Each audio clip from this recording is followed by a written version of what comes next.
Shalom, selamat pagi para pendengar suara Injil GKI Lembah Yordan yang diberkati Tuhan.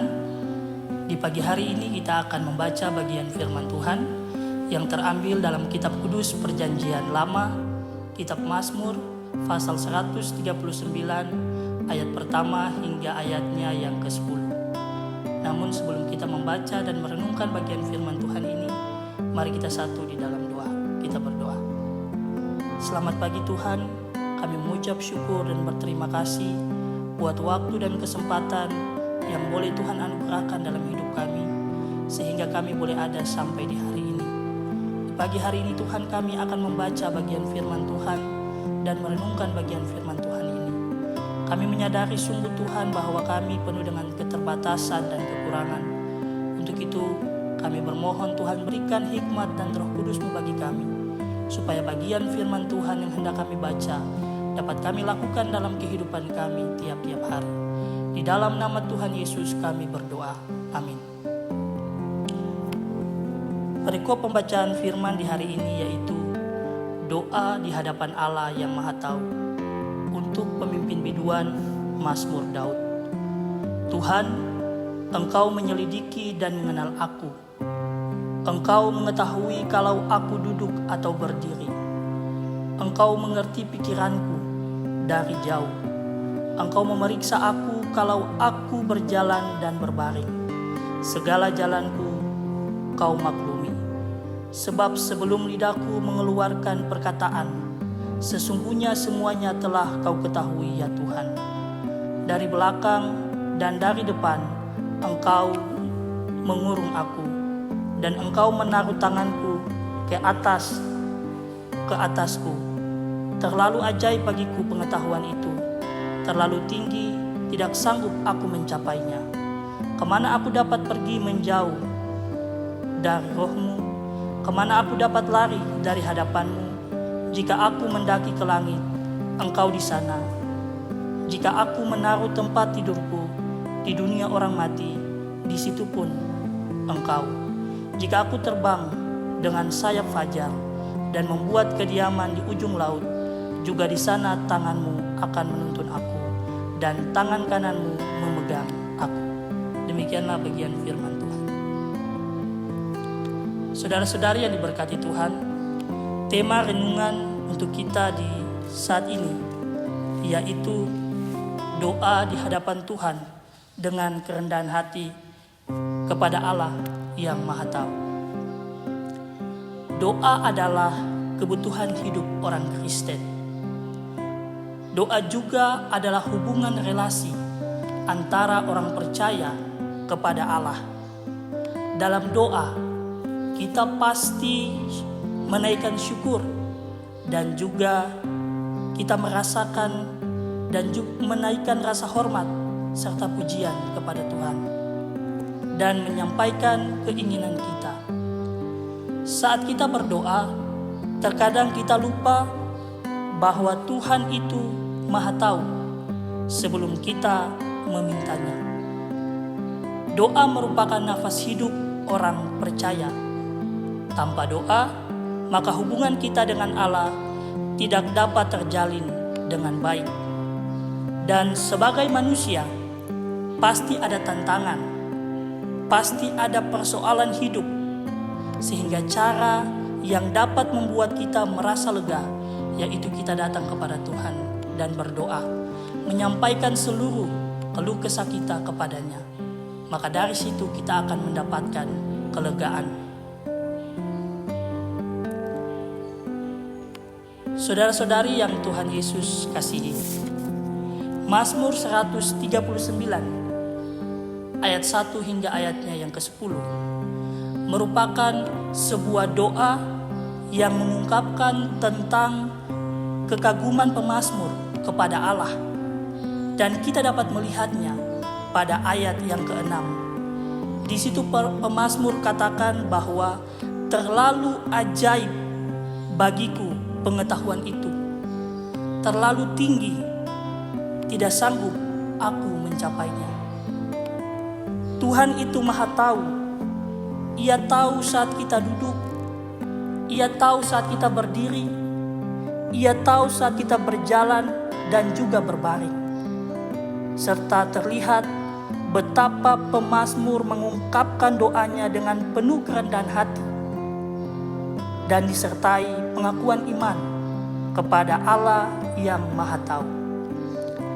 Di dalam doanya, pemazmur katakan bahwa Allah itu Maha Tahu, sehingga pemazmur bermohon supaya Tuhan menyelidiki dan mengenal kehidupan pemazmur. Mengenal dalam bacaan ini menunjuk kepada sebuah relasi atau hubungan yang sangat dekat, seperti halnya hubungan suami istri. Oleh karena itu, pemazmur tidak bisa menyembunyikan hati dan pikirannya di hadapan Tuhan apabila ia duduk ataupun ia berdiri. Dan Tuhan tahu apa yang dia pikirkan. Allah itu Maha Tahu dalam setiap pergumulan yang kita hadapi, serta apapun itu, jangan pernah kita ragu atau putus asa. Sebab di saat kita sudah tidak mampu, Tuhan yang akan turun tangan menolong dan menyelesaikan masalah yang kita gumuli. Asalkan kita tetap membangun relasi yang baik dengannya, layak seorang bapa kepada anak maupun anak kepada bapa.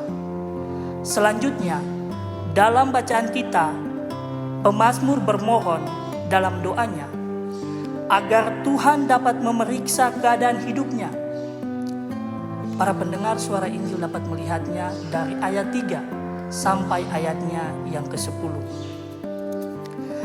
Artinya bahwa buah pikir, tindakan, dan perbuatannya berada dalam pengawasan Tuhan. Pemazmur katakan pada ayatnya yang kelima, dari belakang dan dari depan, Engkau mengetahui aku. Engkau menaruh tanganmu ke atasku.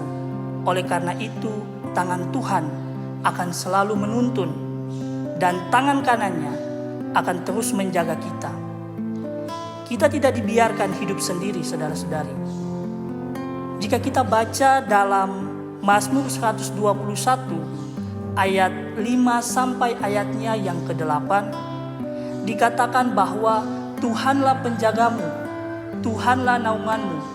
Di sebelah tangan kananmu, matahari tidak menyakiti engkau pada waktu siang atau bulan pada waktu malam. Tuhan akan menjaga engkau terhadap segala kecelakaan. Ia akan menjaga nyawamu. Tuhan akan menjaga keluar masukmu dari sekarang sampai selama-lamanya. Ini adalah sebuah deklarasi iman untuk menguatkan Bapak, Ibu, dan juga saya dalam menjalani hari-hari hidup di minggu berjalan.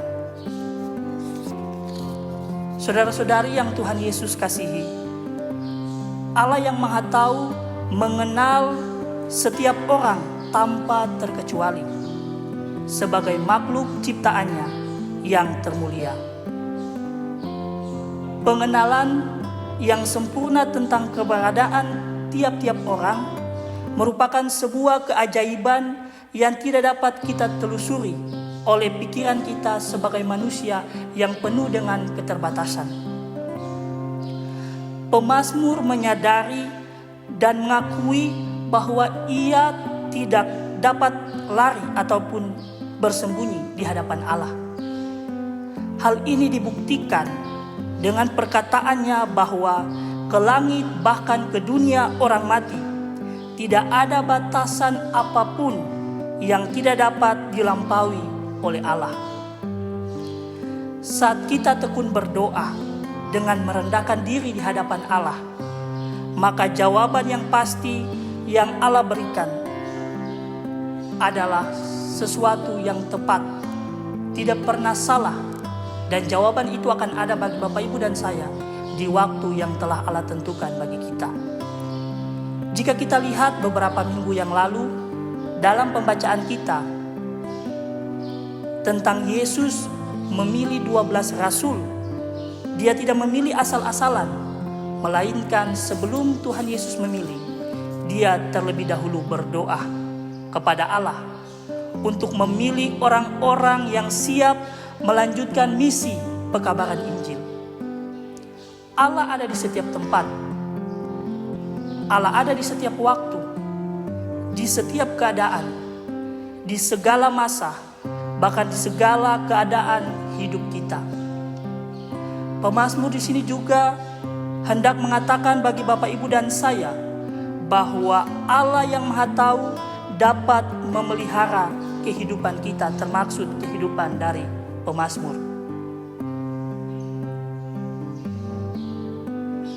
Dan Allah juga berkuasa menjaga hati serta pikiran dan segala rancangan. Bahkan tindakan yang jahat pun Allah dapat menggagalkannya apabila kita punya hidup ini berkenan kepadanya. Bapak, Ibu, saudara-saudari yang diberkati Tuhan, segala beban dan pergumulan hendaknya tidak lagi dihadapi dengan kecemasan. Sebab Allah yang Maha Tahu memahami akan segala yang kita alami, dan Allah juga berkuasa untuk memberikan pertolongan. Para pendengar suara Injil GKI Lembah Yordan yang Tuhan Yesus kasihi, kita harus memaknai bahwa setiap orang dipanggil untuk memahami dan mengakui kehendak Allah, mengakui hakikat Allah yang Maha Tahu dan juga Maha Hadir. Kita ada sampai di hari ini bukan karena kita kuat. Kita ada sampai di hari ini bukan karena kita hebat, tetapi semua itu bukti bahwa Allah masih menuntun Bapak, Ibu, dan saya dalam menjalani hari-hari kehidupan. Saat kita semua menyadari bahwa tidak ada satupun yang tersembunyi dan tidak dapat dilihat Allah, maka kita dengan rendah hati berdoa dan menyerahkan hidup kita kepada Allah yang terus menolong di segala situasi. Bukan sampai di situ saja, Bapak, Ibu. Hidup kita juga perlu terbuka supaya dituntun oleh Roh Kudus, sehingga kita semua dimampukan untuk melakukan segala kehendak-Nya dan tidak membiarkan hati serta pikiran dikuasai oleh segala keinginan daging atau keinginan duniawi, serta melakukan segala tindakan yang jahat. Kita juga diingatkan agar memiliki komitmen yang dituntun oleh Roh Kudus untuk hidup takut akan Dia. Amin. Mari kita berdoa. Terima kasih Bapa di surga buat bagian firman Tuhan yang telah kami renungkan bersama. Kami menyadari sungguh Tuhan bahwa dalam kehidupan kami terkadang kami bersungut-sungut kepadamu. Terkadang kami merasa bahwa kami sendiri. Bahkan terkadang kami menyalahkan Tuhan dalam segala persoalan hidup yang terjadi dalam hidup kami. Kami mohon pengampunan daripadamu Bapa. Biarlah firman Tuhan yang kami telah dengar ini Bapa menjadi kekuatan bagi kami dalam menjalani hari-hari hidup kami di usbu yang baru ini Bapa. Dan biarlah kami terus mau membangun komitmen dengan Engkau, mau terus ada dalam doa, kami mau terus ada dalam hadirat Tuhan dengan memuji dan memuliakan nama-Mu, agar supaya dalam setiap hidup kami, ketika tantangan, ketika persoalan itu datang, kami datang dan kami percaya bahwa Tuhan akan memberikan jawaban yang pasti di waktu yang tepat. Inilah doa kami Bapa, hanya di dalam nama Tuhan Yesus kami berdoa. Amin.